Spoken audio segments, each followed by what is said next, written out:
अस्सलामुअलैकुम। Programme night addition में हम आपको खुशामदीद कहते हैं। नाजरीन, मुल्क में अर्ली इलेक्शंस और असम्बलियाँ तोड़ने की कहानी हुई पुरानी और तहरीक इंसाफ की अपने ही इत्तेहादियों से शुरू हो गई है खींचातानी। अब चौधरी साहब असम्बली नहीं तोड़ते तो कप्तान ने यहाँ भी इस्तीफ़ों का इंदिया दे दिया है।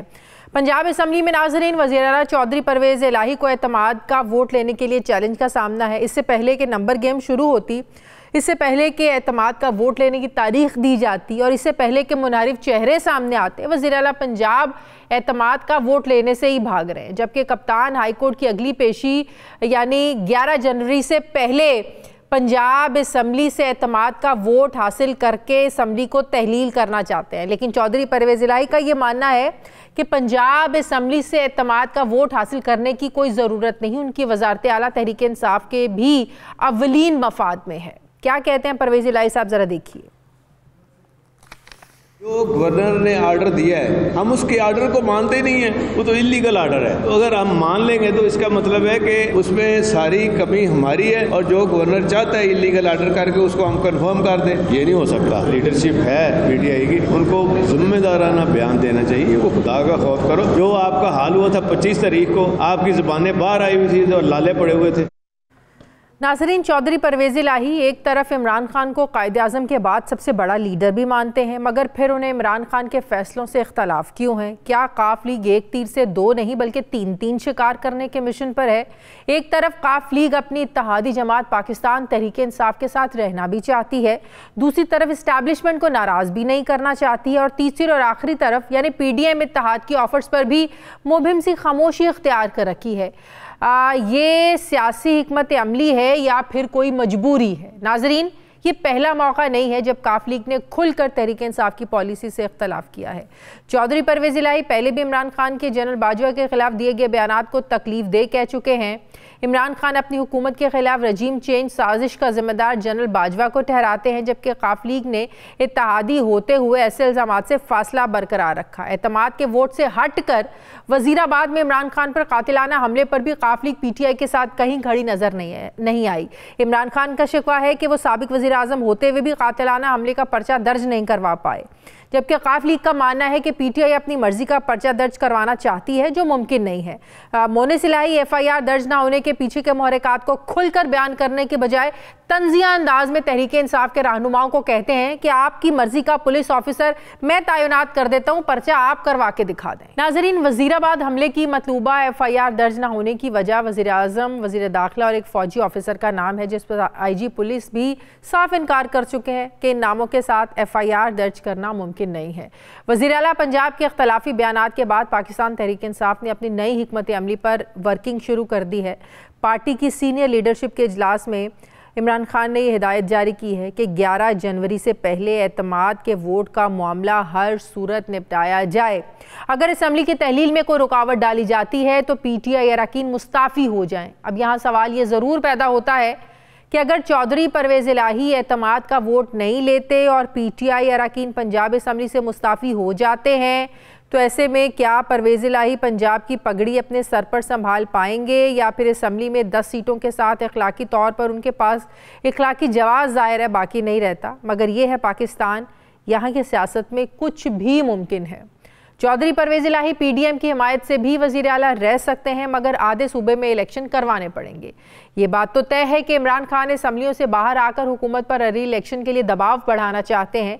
कभी PDM जमातें तो कभी इत्तेहादी उनके रास्ते में रुकावट बने हुए हैं। नाजरीन, पंजाब असम्बली में एतमाद के वोट के मामले पर नंबर गेम जो है ये बड़ी इंटरेस्टिंग है। PTI की मोमिना वहीद किसी सूरत भी परवेज़ इलाही को एतमाद का वोट देने को तैयार नहीं है। फिर मजलिस वहादतुल मुस्लिमीन की MPA सैयदा ज़हरा नकवी भी नहीं मान रही हैं। ऐसे में कम से कम 186 बंदे पूरे करना तहरीक इंसाफ के लिए मिशन इम्पॉसिबल बनता जा रहा है। लेकिन PTI हर सूरत एतमाद का वोट लेकर असम्बलियाँ तहलील करना चाहती है, या वो चौधरी परवेज़ इलाही को शायद एक्सपोज करना चाहते हैं। परवेज़ इलाही को फंसाने की कोशिश की जा रही है कि आप एतमाद का वोट लेकर दिखाएं, जिसके लिए आज़ाद अरकान से राब्ते भी किए जा रहे हैं, जबकि पार्टी के नाराज़ अरकान को भी राम करने की कोशिशें भी एक तरफ की जा रही हैं। अब देखना यह है कि PTI कैसे एतमाद का वोट लेने का जो मिशन है उसको पूरा करती है और परवेज़ इलाही इसको मानते हैं या नहीं। मैं बात करूंगी तहरीक इंसाफ के रहनुमा अली जैदी साहब मुझे ज्वाइन कर रहे हैं, साबिक वफाकी वज़ीर। अस्सलाम वालेकुम, बहुत बहुत शुक्रिया अली जैदी साहब आपका। अली जैदी साहब, ये एतमाद का वोट लेने की जितनी जल्दी इमरान खान साहब को है, तहरीक इंसाफ को है, उतने ही आपके जो इत्तेहादी हैं, काफ लीग वाले हैं, वज़ीर आला पंजाब है, वो उसको डिले करते जा रहे हैं। ये इख्तलाफ क्यों बढ़ता जा रहा है एतमाद का वोट लेने के मामले पर अली जैदी साहब?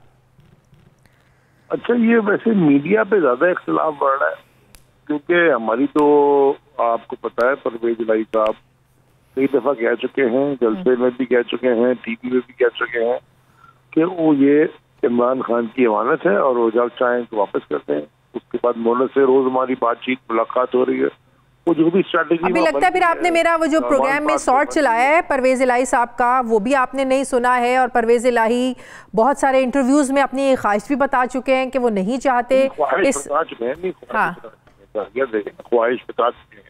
ख्वाहिश उनकी है कि असेंबली ना जाए, वो तो कह चुके हैं, लेकिन ख्वाहिश के बाद वाली बात भी हम अपने शॉर्ट में सुना कई दफा कह चुके हैं कि हम चाहते हैं कि रहें, लेकिन अमानत इमरान खान की है, इमरान खान जब चाहे हम असेंबली को ही। तो फिर एतमाद का वोट लेने के लिए वो राजी क्यों नहीं हो रहे, फिर ये बताएं।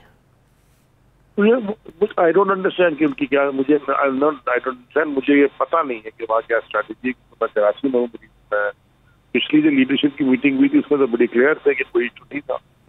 तो अब उसके बाद क्या डेवलप हुआ पिछले 3 दिन से आपको पता, मैं नहीं था वहाँ पे। तो जाहिर है अगर इख्तलाफात वाली सिचुएशन आगे बढ़ी है तो खान साहब ये कहने पर मजबूर हुए हैं ना कि अगर एतमाद का वोट नहीं लेते तो अपने जो अरकान हैं वो उनको फिर रिजाइन हम लोग उस स्ट्रेटजी की तरफ चलेंगे। टीवी पे नहीं आया ये, मेरे ख्याल में आप क्या हमारी लीडरशिप की मीटिंग में थी, क्योंकि आपने कहा है। अब सोर्सेज के नाम तो मैं बता नहीं सकती आपको, सोर्सेज तो नहीं बता सकती। सोर्सेज की इंफॉर्मेशन पे तो या सोर्सेज की इंफॉर्मेशन पे तो मैं नहीं कमेंट करने, या जब खान साहब ये खुद पब्लिकली कह देंगे या कोई पार्टी की लीडरशिप का कोई आएगा तो ठीक है। सोर्सेज से तो पता नहीं क्या क्या निकलता रहता है। तो 11 जनवरी से पहले 11 जनवरी तक फिर एतमाद का वोट होता हुआ तो नजर नहीं आ रहा, तो क्या करेंगे आप लोग फिर? 11 जनवरी में भी कितने दिन बाकी हैं? 1 हफ्ता। बस रिलैक्स करके देखें आप, लेट इट अनफोल्ड। तो दोनों तरफ से सख्त, मेरी बात सुने ना, फिर दोनों तरफ से इतना सख्त रवैया क्यों है? एजाज चौधरी साहब ट्वीट करते हैं कि काम नहीं करना तो आप अपनी जो है ना ये जिम्मेदारी छोड़ दें। परवेज इलाही साहब कहते हैं कि इतनी जल्दी असम्बलियां तहलील करने की, आप लोगों को हुकूमत में रहना चाहिए, 25 मई का हाल आप लोग भूल गए तो जरा सोच समझ कर बयान दिया करें। अब ये बयान जो एजाज चौधरी कह रहे हैं मैं तो नहीं दे रही, अब जो परवेज इलाही साहब कह रहे हैं कि PTI वालों को चाहिए कि सोच समझ कर बयान दें और 25 मई को जो इनके साथ हुआ वो भूले ना, बड़ी जल्दी आप लोगों को असम्बलियां तहलील करने की। तो ये तो मैं नहीं कह रही ना, ये तो वो कह रहे हैं।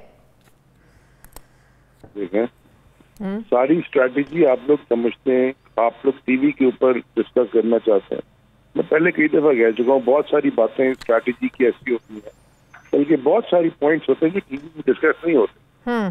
तो आप लेकिन जब आपके अपने लोग टीवी चैनल्स पर आकर कहेंगे कि वो परवेज इलाही को एतमाद का वोट नहीं देंगे तो फिर हम क्या करें? फिर हम सवाल ना पूछे तो क्या करें? बिल्कुल ठीक है, आप बिल्कुल सवाल पूछें, आपका हक बनता है, बल्कि आपको काम है सवाल पूछना और तबसरा करना, आप करें तबसरे। जवाब देना। मोमिना वहीद अगर टीवी पे आकर कहती है मैं एतमाद का वोट नहीं दूंगी परवेज इलाही को, तो फिर कैसे नंबर्स पूरे करेंगे आपको? चले ये बता दें। वो जो भी PTI के हैं वो सारे के सारे जो इमरान खान साहब का जो फाइनल डिसीजन होगा सब वो फॉलो करेंगे, और वो बड़ी सोच समझ के लीडरशिप की मीटिंग जब फाइनल डिसीजन लेगी, सबके पॉइंट ऑफ व्यू लेके उसके बाद ये डिसीजन लिया जाएगा। तो उसके बाद जो भी किसी की मिसअंडरस्टैंडिंग है वो क्लियर की जाएंगी और सब वोट देंगे, अगर एतमाद के वोट पे बात आ गई अगर आ गई तो। बहुत बहुत शुक्रिया अली जैदी साहब मेरे साथ थे। मुझे ब्रेक लेनी है नाज़रीन, वापस आते हैं फिर के बाद।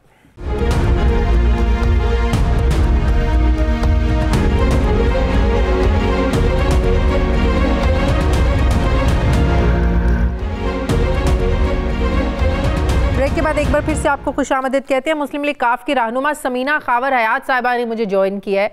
अस्सलाम वालेकुम, बहुत बहुत शुक्रिया समीना साहिबा आपका। समीना साहिबा, अब जो इख्तलाफ पाकिस्तान तहरीक इंसाफ और काफ लीग में नज़र आ रहा है वो इस चीज़ को लेकर आ रहा है कि तहरीक इंसाफ चाहती है कि 11 जनवरी तक जो परवेज इलाही साहब हैं वो एतमाद का वोट ले लें, लेकिन परवेज इलाही साहब का मानना है कि गवर्नर का ऑर्डर जो था वो गैर आईनी था, लिहाजा वो एतमाद का वोट नहीं लेंगे। एतमाद का वोट ना लेने की क्या वजह है, असल वजह क्या है? क्या नंबर्स पूरे नहीं हो पाएंगे? क्या डर है, खौफ है कि वजीर आला नहीं रहेंगे परवेज इलाही साहब, इसलिए हिचकिचाहट है एतमाद का वोट लेने की, या परवेज इलाही को फंसाया जा रहा है, तहरीक इंसाफ फंसा रही है? बहुत शुक्रिया शाजिया, आपने सही बंदा चूज किया। आपको पता है कि मैं तो हमेशा सच बोल देती हूँ और धड़ल्ले से बात भी कर देती हूँ।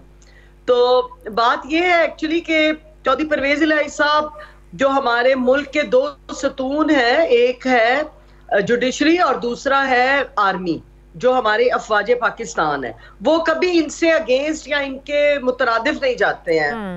मतलब ये उनका साथ हमेशा देते हैं और वो भी हमेशा साथ रहे हैं। तो बात ये है कि जी, आवाज आ रही है शाज़िया? जी बिल्कुल आ रही है, बिल्कुल आ रही है। वो 11th को जो हमारी कोर्ट की हेयरिंग है चौधरी परवेज इलाही साहब उसका वेट कर रहे हैं। चौधरी साहब ने खान साहब से कैटेगोरिकली बात की है कि जी मैं हरगिज कोर्ट से कोई मुतजाद स्टेप नहीं उठाऊंगा। हमारा केस, चूंकि उन्होंने देखे बयान हल्फी दिया हुआ है चौधरी परवेज इलाही साहब ने, तो खान साहब को भी लिख के दे दिया। खान साहब आई डोंट नो कि वो क्यों इतने इनसिक्योर हो रहे। खान साहब नहीं हो रहे शाज़िया, उनके जो इर्द गिर्द एक टोला है ना, वो शायद खान साहब को इस तरह करने पे मजबूर कर रहे हैं। वरना चौधरी साहब ने तो कैटेगोरिकली लिख के भी दे दिया उनको, और उन्होंने कहा कि चूंकि कोर्ट में केस है हमारा, 11 तारीख को जो कोर्ट का फैसला आएगा उसके बाद फिर जो आपने कहना है उन्होंने लिख कर दे दिया तहलील करने का। हमें कोई उन्होंने तो कहा था कि 11 तक मैं असम्बलियां डिसॉल्व नहीं करूंगा, और 11 तक जाहिर है फिर इन्हें एतमाद का वोट लेने के लिए भी कहा नहीं जाएगा। तो अब अदालत का फैसला जो होगा, अगर तो एतमाद का वोट लेने के लिए कह देंगे तो ले लेंगे, नहीं कहेंगे तो नहीं लेंगे। इस चीज़ पर सारा डिपेंड कर रहे हैं। लेकिन इमरान खान साहब तो चाहते हैं कि अगर वो एतमाद के वोट नहीं लेंगे तो वो तो उनकी पार्टी रिजाइन कर देगी। तो फिर आप लोगों की क्या वो स्ट्रैटेजी रह जाएगी? फिर तो नहीं रहेंगे वजीर आला परवेज इलाही साहब। वही बात आ गई शाज़िया कि खान साहब को बहुत सोच समझ के स्टेप उठाना है। चौधरी परवेज इलाही साहब मनो अन से उनका साथ दे रहे हैं। मोनस इलाही साहब ने कह दिया टिका के हमने खान साहब के साथ पीछे उनके खड़े होना है। हमारी पार्टी को कोई इनसिक्योरिटी नहीं है, सिर्फ थोड़े से ऐसे इन लोगों के मामलात है कि ये नई पार्टी आई हुई है तहरीक इंसाफ, इनको 3-4 साल हुए थे प्राइम मिनिस्टर बने हुए। चौधरी साहब पुराने मंझे हुए सियासी घराने से ताल्लुक है, सियासी खुद जीरक एक पर्सनालिटी है। वो इनको साथ साथ समझा रहे हैं कि जो आप एक्शन लेंगे उसका रिएक्शन आएगा, क्योंकि पुराने सियासतदान है, उन्हें पता है कि जहां हम कोई स्टेप उठाएंगे तो उसका रिएक्शन फौरन। तो ये बात तो दुरुस्त है ना कि परवेज इलाही साहब एतमाद का वोट लेने के लिए राजी नहीं है, असम्बलियां तहलील करना नहीं चाहते हैं। हाँ, अगर कुछ करना चाहते हैं या टीवी कराकर बोलते हैं टीवी पर, तो वो उनकी मजबूरी है, वो करना नहीं चाहते हैं। एक्चुअली शाज़िया देखिए, 90% जो पीटीआई के लोग हैं वो चौधरी साहब को मिलते हैं और कहते हैं कि जनाब हम अभी तहलील नहीं कराना चाहते। अच्छा। चौधरी साहब ने भी इनको दे दिया कि मैं तहलील करने को तैयार हूं, आप अपने लोगों को कॉन्फिडेंस में लीजिए। अच्छा। आपने जो एलाय पार्टनर होने के नाते चौधरी साहब को जो जिम्मेदारी दी है वो उन्होंने बखूबी निभा दी है, लिख कर भी दे दिया। लेकिन चूंकि कोर्ट में फैसला होना है, कोई सोच समझ के स्टेप इस वक्त उठाना है, कोई हमने ऐसे स्टेप नहीं उठाने के बाद में हमें। इसका मतलब ये हुआ कि विफाक में तहरीक इंसाफ के लोग जो हैं वो वहाँ राजा परवेज अशरफ को जाके कहते हैं हमारे इस्तीफे कबूल ना करें, और इधर आकर परवेज इलाही साहब को कह रहे हैं कि हम नहीं चाहते कि असम्बलियां तहलील हो। आपकी आवाज ब्रेक हो रही थी शाज़िया, क्या कह रही हैं? मैंने कहा इसका मतलब ये बात दुरुस्त है, इसका मतलब ये बात दुरुस्त है कि विफाक में राजा परवेज अशरफ को जाकर पीटीआई के लोग कहते हैं कि हम रिजाइन नहीं करना चाहते, हमारे रिजाइन एक्सेप्ट ना करें, और इधर परवेज इलाही को आकर कहते हैं कि हम नहीं चाहते कि असम्बलियां डिसॉल्व हो। देखिए शाज़िया, रिजाइन करने का एक तरीका होता है। अगर इन्होंने रिजाइन करना है तो ये हाथ से लिखकर और जाके स्पीकर असेंबली का, वहां पे एक तरीका कार है, मूवी बनती है बकायदा, वहां पर रिकॉर्ड रखा जाता है अरकाने असेंबली का। अगर ये सीरियस है इस मामले में तो क्यों नहीं बारी बारी जाते और क्यों नहीं जाकर हाथ से लिखकर, ये कभी इस्तीफा टाइप करके दे आते थे, कभी साइन नहीं होते थे। तो अगर ये सीरियस है रिजाइन करने को फेडरल में, तो ये बारी बारी जाएं। इनको मेरी सलाह है, मैं एक पुरानी पार्लियामेंटेरियन हूं, मुझे पता है इस्तीफे का तरीका कार क्या होता है। वहां पे बकायदा वीडियो बनेगी और स्पीकर पूछते हैं कि आप अपनी मर्जी से इस्तीफा दे रहे हैं, तो आगे से कहे हाँ जी हम अपनी मर्जी से दे रहे हैं। जो तरीकाकार है वो ये अडॉप्ट करेंगे तो इनके रिजाइन एक्सेप्ट हो जाएंगे। सही। अच्छा, अगर तहरीक इंसाफ रिजाइन कर देती है पंजाब असम्बली से, तो क्या जो पीडीएम की तरफ से भी आप लोग स्टे कर सकते हैं चीफ मिनिस्टर परवेज इलाही साहब? उधर से भी तो ऑफर्स हैं आप लोगों को। इनको लग पता जाएगा, अगर इन्होंने इस्तीफे दिए तो जो नून लीग वाले हैं वो अदम एतमाद कर देंगे इन पर। और उसका मतलब ये होगा कि हमजा साहब को हम खुला मैदान दे रहे हैं। अगर ये रिजाइन करते हैं, ये रिजाइन नहीं कर सकते हैं। इनको चौधरी साहब को समझा जो रहे हैं, इनको उनकी बात समझनी चाहिए कि इस वक्त एवरी एक्शन हैज रिएक्शन है। ये अपने दुश्मन को इतना कमजोर ना समझें। जो हमारी ऑपोजिशन बैठी हुई है वो भी बड़े प्लान करके बैठी हुई है। तो चौधरी साहब बड़ा सोच समझ के स्टेप उठा रहे हैं और इनको लेकर साथ चल रहे हैं अपने, कि आप अगर आप चौधरी साहब का अभी भी इमरान खान को यही मशवरा है कि ना असम्बलियां तहलील करें, ना आप रिजाइन दें। शायद चौधरी परवेज इलाही जो है वो इसी कॉन्टेस्ट में बात करें कि 25 मई का दिन आप लोगों को याद रखना चाहिए। अभी असम्बलियां तहलील करना भी आपके हक में नहीं जाता और रिजाइन देना भी आपके हक में नहीं जाता। क्या अभी भी परवेज इलाही साहब यही समझाने की कोशिश कर रहे हैं?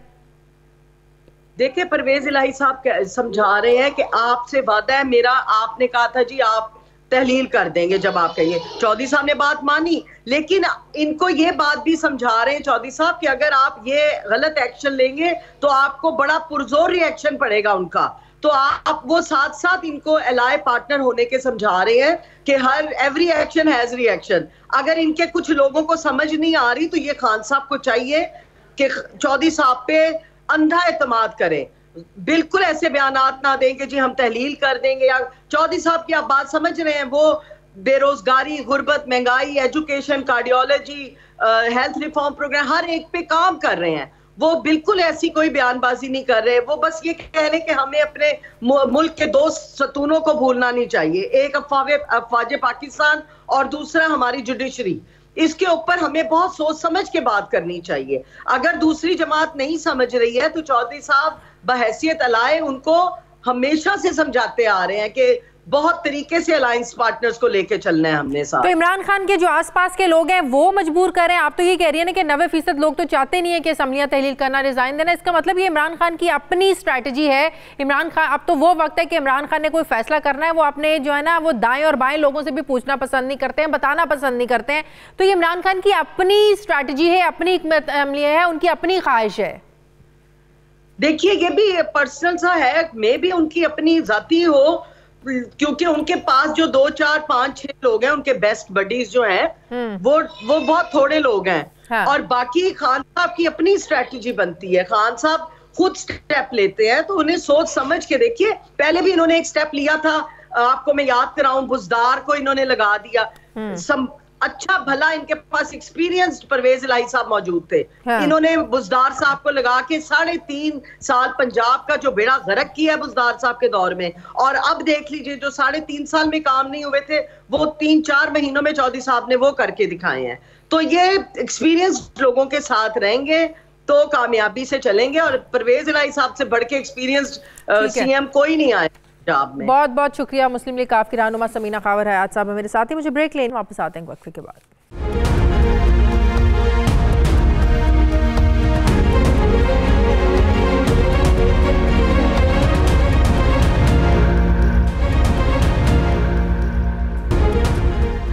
ब्रेक के बाद एक बार फिर से आपको खुशामदीद कहते हैं। नाजरीन, पाकिस्तानी सियासत को अपर क्लास का एक शिकंजा समझा जाता है और पाकिस्तान की अगर पार्लियामान का हम जायज़ा लें तो अशराफिया, नवाबों, सरदारों, जागीरदारों और मखदूमों की इजारादारी ही हमें हर तरफ नज़र आती है। एक मीडियोकर यानी कि एक आम आदमी अपने आप को किसी भी लिहाज से सियासत के काबिल नहीं समझता और हकीकत भी यही है। और अगर इस हकीकत को तस्लीम कर लिया जाए तो फिर पता ये चलता है कि इक़्तिदार के ऐवानों में आवाम का एहसास करने वाला कोई नहीं। और अगर मुल्क में हकीकी आवाम की हुक्मरानी या सोच चाहिए तो इनकलाबी फ़ैसलों की ज़रूरत होगी। यहाँ सब बराबर तब होंगे जब एक ही कानून होगा और सबके लिए होगा। पाकिस्तान में मौरूसी सियासत का भी हमेशा से गलबा रहा है। सियासी पार्टियों में चंद एक ख़ानदानों ने नस्ल दर नस्ल ही सियासत को जकड़े रखा है और आज तक वही चल रहा है। बड़े मियाँ साहब ने, मियाँ नवाज शरीफ साहब ने चंद रोज़ पहले मरियम नवाज शरीफ को पार्टी के सीनियर नायब सदर के ओहदे पर तरक्की देते हुए चीफ ऑर्गेनाइज़र भी बना दिया है। यानी वो पार्टी की तंजीमी ओहदों के अलावा इंतखाबात में जो टिकटें देने का प्रोसेस होता है, इख्तियार जो होता है, वो भी अब रखेंगी। ये किसी भी सियासी पार्टी में सबसे ताकतवर सीट होती है जो सरबराही से कम नहीं। नाज़रीन, मरियम नवाज शरीफ को नवाज शरीफ की बेटी होने की हैसियत से तो पाकिस्तानी कौम सालों से जानती है, लेकिन उनकी सियासत में जो एंट्री है ये 2017 में हुई। इससे पहले वो 2013 से पार्टी के फलाही मंसूबों में इस तरह के रोल्स में नज़र आती थी, लेकिन 2017 यानी 5 साल पहले तक वो पाकिस्तानी सियासत का हिस्सा नहीं थी। राजा ज़फ़रुल हक उस वक्त से पार्टी के चेयरमैन थे और आज भी हैं। पार्टी के अच्छे बुरे हालात का भरपूर हिस्सा रहे जब मरियम नवाज़ पाकिस्तानी सियासत का हिस्सा नहीं थी। शाहिद खान अब्बासी उस वक्त वज़ीर आज़म थे और नवाज शरीफ का नाम पाकिस्तानी सियासत में ज़िंदा रखने के लिए कहते थे कि मैं नवाज शरीफ हूँ। उस वक्त भी मरियम नवाज़ पाकिस्तानी सियासत का हिस्सा नहीं थी। आमरीत हो या अपोजिशन का दौर, ख्वाजा आसिफ पार्टी के पीछे सियासी मुकदमात में पेशियां भी भुगतते रहे, तब भी मरियम नवाज़ पाकिस्तानी सियासत का हिस्सा नहीं थी। ख्वाजा साद रफ़ीक मुशर्रफ दौर में क़ैद-ओ-बंद में रहकर मार्शल लॉ का सामना करते रहे। जब सारी लीडरशिप मुल्क से बाहर जा चुकी थी, उस वक्त भी मरियम नवाज़ पाकिस्तानी सियासत का हिस्सा नहीं थी। राना तनवीर हुसैन ने इस पाकिस्तानी सियासत में अपने बाल सफ़ेद कर लिए। मुस्लिम लीग नून का शायद ही कोई मुश्किल दौर होगा जिसमें वो पार्टी के सामने चट्टान बनकर नहीं खड़े रहे, लेकिन ऐसे भी किसी दौर में पाकिस्तानी सियासत का मरियम नवाज़ हिस्सा नहीं थी। मुस्लिम लीग नवाज़ की सियासी तारीख में बहुत से नाम ऐसे हैं जो अपने तजर्बे, लॉयल्टी और तदब्बुर को लेकर इस ओहदे के लिए मौजूद थे जिस पर मरियम नवाज़ को बिठा दिया गया है। हैरत की बात तो ये है कि चीफ ऑर्गेनाइज़र का ओहदा इससे पहले पार्टी स्ट्रक्चर का हिस्सा ही नहीं था जो खुसूसी तौर पर क्रिएट किया गया। यह हकीकत है कि मरियम नवाज़ ने जारहाना और मुज़ाहमत की सियासत की है, इस्टेब्लिशमेंट को खलाई मखलूक के नाम से ललकारा है, लेकिन सियासत महज हरीफ को ललकारने, इसे सबक सिखाने और उठाकर अखाड़े से बाहर फेंकने का नाम नहीं है। मरियम नवाज़ ने आज़ाद कश्मीर के इलेक्शन में भरपूर हिस्सा लिया, जलसे किए, गिलगित बल्तिस्तान के इलेक्शन में खुलकर कैंपेन भी की और पंजाब के ज़िमनी इलेक्शन में भी खूब जोर लगाया, लेकिन कहीं भी उन्हें ऐसी विक्ट्री नहीं मिली जिसकी बुनियाद पर पार्टी का इतना बड़ा ओहदा, अहम सियासी ओहदा उन्हें दिया जाए। पे दर पे शिकस्तों के बाद पार्टी में फूट भी पड़ी, नून और शीन की आवाज़ें भी आने लगी। जिस जगह शहबाज शरीफ होते वहाँ मरियम ना जाती, जहाँ मरियम जाती वहाँ शहबाज शरीफ नज़र ना आते। मरियम की सियासी लीडरशिप से नाराज़गी और इख्तलाफात तो बाज़ जगह ऐसे पैदा हुए कि चौधरी निसार जैसे सीनियर साथी जो थे उनकी सियासत को बच्चों की सियासत कहकर पार्टी से दूर हो गए। तो क्या बड़े मियाँ साहब ने छोटे मियाँ साहब के साथ साथ पार्टी के तमाम हलकों को ये इशारा दे दिया है कि आइंदा उनका जानशीन कौन होगा? दूसरी तरफ कुछ लीगी हलकों का यह भी मानना है कि मरियम नवाज़ को भी नवाज शरीफ की तरह मकबूलियत और एहतराम हासिल है और पार्टी कारकुनान के साथ साथ रहनुमाओं की अक्सरियत भी उनकी जद्दोजहद और कुर्बानियों की मोतरफ है, इसलिए उनकी नामजदगी सोच समझ कर की गई है जो मौजूदा हालात में सबसे ज़्यादा मौसर होगी। मरियम नवाज़ ने लाहौर के कौमी असम्बली के हल्का 120 से अपनी वालदा कलसूम नवाज़ के लिए इलेक्शन के लिए भरपूर कैंपेन की, जो जीत कर अपनी सियासी बसीरत को भी बनवाया। इमरान खान जैसे मकबूल तरीन लीडर को टफ टाइम दिया। पैनामा लीक्स के बाद नवाज शरीफ को अदालतों से सजा मिलने के बाद जब उनकी सियासत के खात्मे की बातें हो रही थी, उन हालात में भी नवाज शरीफ की सियासत को जिंदा रखा। तारीख के उन औराक को टटोला जाए तो मरियम नवाज़ का मियां नवाज शरीफ की साहबजादी होना एक पार्टी लीडर होने पर गालिब आता है। जमहूरी पार्टियों से जब जमहूरियत निकाल दी जाए तो बाकी सिर्फ पार्टी बचती है, जमहूरियत नहीं बचती। क्या ये फैसला पार्टी से मुशावरत के बाद किया गया है या सिर्फ फैसला सुनाया गया है? क्या पार्टी इससे मुत्तफिक है, खुश है? मैं बात करूंगी, मुझे मुस्लिम लीग नून के सीनियर रहनुमा साबिक गवर्नर सिंध मोहम्मद ज़ुबैर साहब ज्वाइन कर रहे हैं। अस्सलाम वालेकुम, बहुत बहुत शुक्रिया ज़ुबैर साहब। जितने भी मैंने पार्टी के लीडरान के नाम लिए कि जिन्होंने बड़ा टफ टाइम में पार्टी के साथ खड़े रहे, आपका नाम इसलिए नहीं लिया, आप उनमें शामिल तो हैं लेकिन आप मेरे प्रोग्राम का हिस्सा हैं। सबसे पहला सवाल मेरा ये कि क्या मरियम नवाज़ को यह ओहदा देते हुए, ये जिम्मेदारियां देते हुए पूरी पार्टी से मुशावरत की गई या सिर्फ फैसला सुनाया गया आप लोगों को?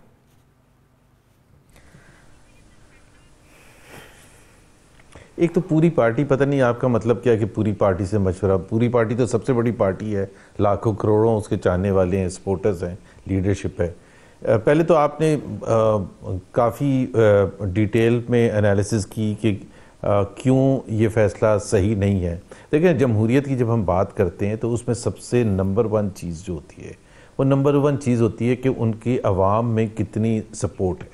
क्या उनके मुकाबले में और कोई लीडर ऐसा है जिसको इतनी ज़्यादा मैसिव सपोर्ट हो। एक तो ये है। दूसरा, पाकिस्तान में एक जो कि मरीम नवाज़ को है, नवाज शरीफ के बाद सबसे ज़्यादा पैशन क्रिएट करना, सबसे ज़्यादा लॉयल्टी क्रिएट करना, सबसे ज़्यादा एक्सेप्टेबिलिटी आम आवाम में कराची से लेके पेशावर तक अगर किसी में है तो वो मरीम नवाज़ की है। दूसरी चीज़ जो पाकिस्तान में बहुत ज़रूरी चीज़ है, जो आपने जिक्र भी किया जद्दोजहद का, जाहिर सी बात है वो मुशर्रफ के माशाल्लाह में तो सियासत में थी भी नहीं और उस वक्त तो छोटी थी, लेकिन जब वक्त ज़रूरत था और ये मार्शल से भी वर्स पीरियड था, मुशर्रफ के मार्शल से तो वर्स पीरियड था 2017 के बाद से लेके, और वो खुद 2 दफ़ा जेल में गई हैं, मतलब ना उन्होंने कभी पब्लिक ऑफिस होल्ड किया था ना कुछ, तो उन्होंने, और 2019 में जब लोग डर के और सहमे हुए बैठे थे उस हाइब्रिड रजीम से जिसके सरबराह इमरान खान थे और जिसमें जाहिर है उनको सपोर्ट थी उस हाइब्रिड लीडरशिप की, जनरल बाजवा और वो जो दूसरे लोग थे, तो उसमें एक लड़की का, एक ख़ास तौर पर एक लड़की का, नहत्ती लड़की का ललकारना, पॉलिटिक्स ऑफ डिफायंस, रेजिस्टेंस करना कोई छोटी चीज़ नहीं थी। और उस वक़्त आपने देखा होगा कि जब वो निकली हैं 2019 में सरगोदा, पाकपतन और फैसलाबाद और दूसरी जगह, तो उनको दोबारा अरेस्ट कर लिया गया, सेकंड टाइम अरेस्ट कर लिया गया, और ऐसे बेहुदा किस्म के केसेस बनाए गए कि जिसकी कोई मंतक ही नहीं थी। तो शी रैंक्स उस हवाले से। दूसरी जो ज़रूरत थी इस वक्त जो अपॉइंटमेंट की जो आप बात कर रही थी, वो एक ऐसे शख्स की ज़रूरत थी जो कि हुकूमत साजी में इन्वॉल्व ना हो, क्योंकि अगर आप ज़्यादातर लीडरशिप को देखें, राना सनाउल्लाह को, एहसन इकबाल को, राना तनवीर को, शहबाज शरीफ साहब, वो सब हुकूमत का हिस्सा है। और हमने जाना जो हमारा ऑब्जेक्टिव है, और तमाम पॉलिटिकल पार्टीज का इस वक्त तो इंटरिम पीरियड चल रहा है, वो है 2023 का इलेक्शन, कि इलेक्शन में कौन लीड करेगा। तंजीम साजी एक बड़ा इंपॉर्टेंट मैटर होता है।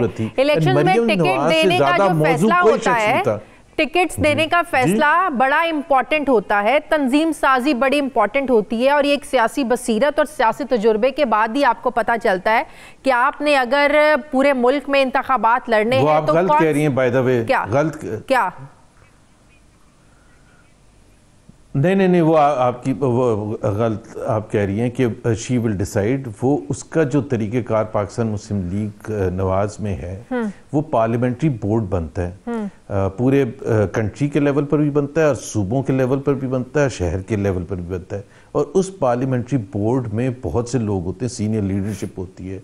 आपने राजा ज़फ़रुल हक का जिक्र किया था, मुझे अभी नहीं पता कि उनकी सेहत उनको इजाज़त देगी या नहीं देगी। पिछले 2018 तक ही used to be involve, Nawaz Sharif sahab involve होते हैं, शहबाज शरीफ साहब इन्वॉल्व होंगे, शाहिद खाकान अब्बासी इन्वॉल्व होंगे एज सीनियर वाइस प्रेसिडेंट, और जो भी रेलिवेंट लोग होंगे वो इन्वॉल्व होंगे। पार्लियामेंट्री बोर्ड डिसाइड करेगा, एक शख्स नहीं डिसाइड करेगा। बट यस, जब आप ऑर्गेनाइजेशन को आगे आज मुतहर्रिक करने की बात कर रही हैं, तो उसमें जो फैसला साजी देखे ना, अभी वो she was the most popular leader after Nawaz Sharif, but she had no decision making, मतलब फैसला साजी थी नहीं उनके पास। वो गुलबर्ग लाहौर के सेक्रेटरी जनरल नहीं लगा सकती थी, तो फैसला साजी तो पॉपुलर होने के साथ अगर आपको थोड़ा बहुत फैसला साजी भी आपके साथ हो तो फिर आपकी इफेक्टिवनेस, उनकी जिम्मेदारियां क्या होंगी? चीफ ऑर्गेनाइजर, चीफ ऑर्गेनाइजर बनाया गया है ना, तंजीम नौ की जिम्मेदारी सौंपी गई है, तो उनकी जिम्मेदारी जी बताएं।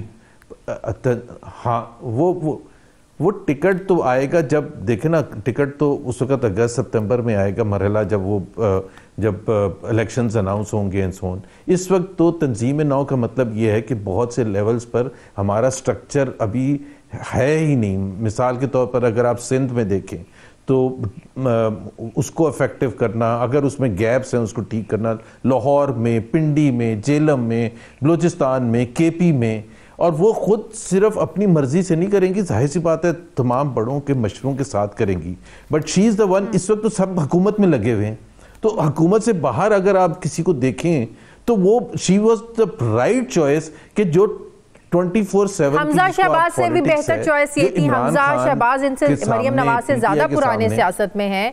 हमजा शहबाज को भी ओहदा नहीं मिल, क्योंकि नून लीग पर हमेशा तनकीद होती है कि वज़ीर आज़म बनना है तो शरीफ खानदान में से होना चाहिए, वज़ीर आला बनना है शरीफ खानदान में से होना चाहिए, कोई भी इंपॉर्टेंट ओहदा चाहिए तो शरीफ खानदान को अपनी फैमिली में से ही चाहिए, जैसे आप मरियम नवाज को बनाया गया। नहीं, ये नहीं है, ये नहीं है, ये नहीं है। देख, नहीं, मैं आपको एक सेकंड में आपको एग्जांपल देखें, एक नेचुरल एडवांटेज होता है कि अगर आप किसी फैमिली बैकग्राउंड अगर आप है तो आपको ज़रूर एडवांटेज होता है, लेकिन आपको उसको क्वालिफाई करने के लिए भी, अगर मैं फैसलाबाद जाऊं तो 500 लोग नहीं आएंगे, मरियम नवाज जाएंगी तो वहां 50,000 लोग आ जाएंगे।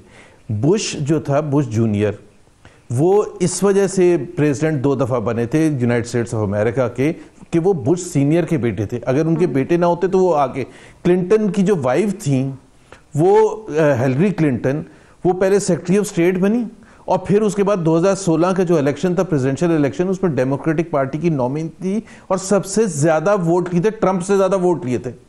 अब वो अगर क्लिंटन की वाइफ ना होती तो उनको वो एडवांटेज भी ना मिलता। तो ये तो एक नेचुरल प्रोसेस होता है कि आपको एडवांटेज मिलता है, बट आपको अपनी क्रेडेंशियल्स भी तो शो करने पड़ते हैं। At the end of the day उस बैलेट बॉक्स में से वोट भी तो निकलने होते ना। अगर उसमें से वोट ही नहीं आप निकालने के काबिल, तो फिर आप कह सकती हैं कि जी आपने किसको बना दिया।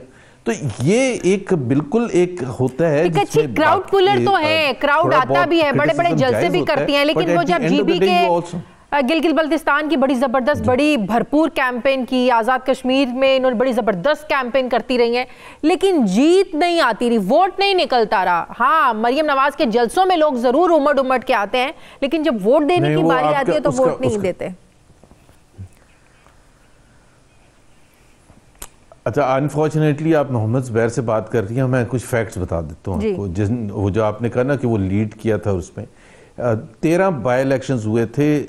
ये वोट ऑफ नो कॉन्फिडेंस से एक साल पीछे अगर आप जाएं, 2021 मार्च अप्रैल से लेके 2022 जनवरी फरवरी तक 13 बाई इलेक्शन हुए थे। पीटीआई एक जीती थी सियालकोट का, बाकी सारे मेजॉरिटी मुस्लिम लीग जीती थी, और जो सिंध में थे एक आध वो पीपल्स पार्टी जीती थी।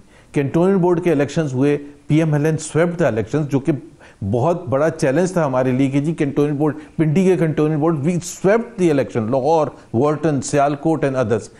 तो बहुत से, तो ये, और जहां जीबी का ताल्लुक है, बिल्कुल जीबी में हमें वो पजीराई नहीं मिली थी वोट की सूरत में, लेकिन उसके जो फैक्टर्स थे उस वक्त की जो भी इंतज़ामिया थी और जो भी एस्टैब्लिशमेंट थी, वो हमें कट टू साइज करने के लिए रिजल्ट लाना चाहती थी, और इसी तरह से आज़ाद कश्मीर में। और उसमें सिर्फ मरीम नवाज का तो एक रोल होता है और बाकी लोगों का भी रोल होता है। सिर्फ ये तो नहीं हो सकता कि मरीम नवाज लीड कर रही थी, ये मतलब ये था कि मरीम नवाज तो जलसे में तो अभी भी सब ये कहेंगे, कोई भी कैंडिडेट कहीं से भी हो, आप उनसे पूछने की आपको एक नाम चाहिए कि आप बुलाना चाहते हैं अपने जलसे के लिए, तो वो कहेगा मरीम नवाज। तो उसमें बाकी जोड़ तोड़ की सियासत करना, टिकट किसको देना है, वहाँ के जो दूसरे लोग हैं उनको मनवाना, अपने लोगों को कंट्रोल करके रखना, लड़ाई झगड़ा ना होना, वो और भी फैक्टर्स होते हैं इलेक्शन कैंपेन में जीतने के लिए। जब से मरीम नवाज को ये ओहदा मिला है तो यही एज्यूम भी किया जा रहा है कि अब जो हैं ज़ुबैर साहब बड़े एक्टिव नज़र आएंगे। आपको मरीम नवाज ग्रुप का हिस्सा समझा जाता है। आपको जो ये ओहदा नहीं मिला, जब नहीं मिला था, जब ये हुकूमत बनी थी, तब भी ये कहा गया कि आप मरीम नवाज ग्रुप का हिस्सा हैं। मरीम नवाज भी इस वजह से नाराज़ थी कि उनके लोगों को पीछे रखा गया और शहबाज शरीफ साहब ने अपने लोगों को आगे रखा। तो क्या ये एजम्पशन बिल्कुल ठीक है कि अब मोहम्मद ज़ुबैर बड़े एक्टिव नज़र आएंगे, अब जब ज़ाहिर है कुछ तो इख्तियारात मिले हैं ना मरीम नवाज को? देखिए, जब मरीम नवाज वापस आएंगी 3rd वीक ऑफ जनवरी में इंशाल्लाह ताला, तो उस वक़्त ज़ाहिर है उनकी पहले भी टीम थी और उसका मैं फॉर्चुनेटली हिस्सा था। 2019 में भी जब उन्होंने निकली थी बाहर, तो उस वक्त चंद ही लोग थे जो उनके साथ होते थे और मैं उसमें थ्रू आउट उनके साथ। आज़ाद कश्मीर का आपने जिक्र किया, गिलगित बल्तिस्तान, पूरे पाकिस्तान में जहाँ भी वो गई थी, तो वो जो भी रिस्पॉन्सिबिलिटीज़ देंगी वो उसके हिसाब से ज़रूर मैं उसको फुलफ़िल करने की कोशिश करूँगा। और ज़रूरत भी है, क्योंकि अब मैं तो हुकूमत का हिस्सा नहीं हूँ। अब हम उन वज़ीरों से तो नहीं एक्सपेक्ट कर सकते कि वो अपनी वजारत छोड़ के ये पार्टी की स्ट्रक्चरिंग और तमाम तंजीमी माहौल को देखें। तो जो लोग हुकूमत से बाहर हैं, ये फ़ैसला ही इस वजह से किया गया, उनका फ़र्ज़ बनता है कि वो भरपूर तौर पर मरीम नवाज़ को और पूरी पार्टी स्ट्रक्चर को सपोर्ट करें। शहबाज शरीफ साहब ज़ाहिर है जब भी रिव्यू करेंगे तो उनको भी सपोर्ट करने की ज़रूरत है, और हमज़ा शहबाज बिल्कुल मुतहर्रिक भी हैं, किसी एक को बनाना था ना, दोनों को तो नहीं बना सकते थे, तो एक को बनाना था। उसमें इसका ये नहीं मतलब है कि हमजा शहबाज पार्टी की थिंकिंग से बाहर हैं, he is very much there, और वो जाहिर है पंजाब की सियासत को जितनी अच्छी तरह समझते हैं, मेरा नहीं ख्याल है कोई और समझते हैं। सही, 3rd वीक ऑफ जनवरी में मरीम नवाज अकेली आ रही हैं या नवाज शरीफ साहब की भी वापसी के इम्कानात हैं? अकेली आ रही, अकेली आ रही।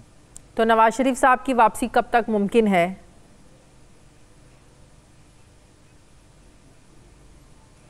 देखिए ना, दो बड़े लीडर हैं, मरीम नवाज है, वो आएंगी, इम्पैक्ट क्रिएट होगा, एक हवा का रुख थोड़ा सा बदलेगा इमरान खान की से हट के, और फिर उसका मैक्सिमम इम्पैक्ट करने के लिए जब मौजू वक्त होगा तो मियां नवाज शरीफ आएंगे ताकि कैपिटलाइज कर सकें मैक्सिमम, और लोगों के लिए ये तो पार्टी, हर पॉलिटिकल पार्टी का ये ज़ाहिर है अपना चॉइस होती है कि what is the best time, what is the most effective time जब इम्पैक्ट मैक्सिमम हो। तो मियां नवाज शरीफ ज़ाहिर है पार्टी की लीडरशिप के मशवरे से, या ये श्योरिटी लाजमी है कि पहले नवाज शरीफ साहब के जो मुकदमात हैं उनका कोई हल निकले, मुकदमात ख़त्म हो, शायद इसीलिए हिचकिचाहट है वापस आने से, क्या ये भी बात दुरुस्त है? ये जाहिर सी बात है, ज़ाहिर है गलत मुकदमे बने थे, 5-6 साल अननेसेसरीली सफ़र किया, और जिसकी कोई हैसियत नहीं थी, जिसकी कोई मंतक नहीं बनती थी, उससे ज़्यादा सफ़र कर लिया फॉर नो राइम और रीज़न। अभी सारी बातें खुल के सामने आ रही हैं कि कैसे कौन कौन जजेस पर दबाव डाल रहा था। ख़ुद भी बता रहे हैं कि इमरान खान के लिए उनको सादिक अमीन करार देने के लिए क्या जतन किए गए थे, और इसी तरह से उनको सादिक अमीन करना था और उनके हरीफ मियां नवाज शरीफ को अंदर बंद करना था। जिसके साथ अवाम होते हैं उसको कोई भी नहीं रोक सकता। बड़ी कोशिश की गई शेख मुजीबुर रहमान के ख़िलाफ़, जुल्फ़िकार अली भुट्टो के ख़िलाफ़, बेनज़ीर भुट्टो के ख़िलाफ़, उनको पता नहीं कितने अरसे एग्ज़ाइल में रखा। जब फाइनली इलेक्शन हुआ तो वही जीती पीपल्स पार्टी। फिर मुशर्रफ साहब ने आके कहा कि PMLN और PPP का कोई फ्यूचर में रोल नहीं है, और अब सदर ही थे जब इलेक्शन हो रहे थे तो सारे वोट जो निकल रहे थे वो PPP और PMLN के निकल रहे थे। तो जिसके साथ अवाम होती है उसको रोकना, ज़बरदस्ती ये बैठ के अब तजर्बे करना, एक्सपेरिमेंट्स करना, पाकिस्तान को लेबॉर्ट्री ट्रीट करना, I think that time has gone now. ठीक है, बहुत बहुत शुक्रिया। मुस्लिम लीग नून के सीनियर रहनुमा साबिक गवर्नर से मोहम्मद ज़ुबैर साहब मेरे साथ थे, बहुत शुक्रिया आपका। नाज़रीन, हमारे प्रोग्राम का वक्त खत्म हो गया, फीडबैक ज़रूर दें, अपना ख्याल रखें, मुझे इजाज़त दें, अल्लाह हाफ़िज़।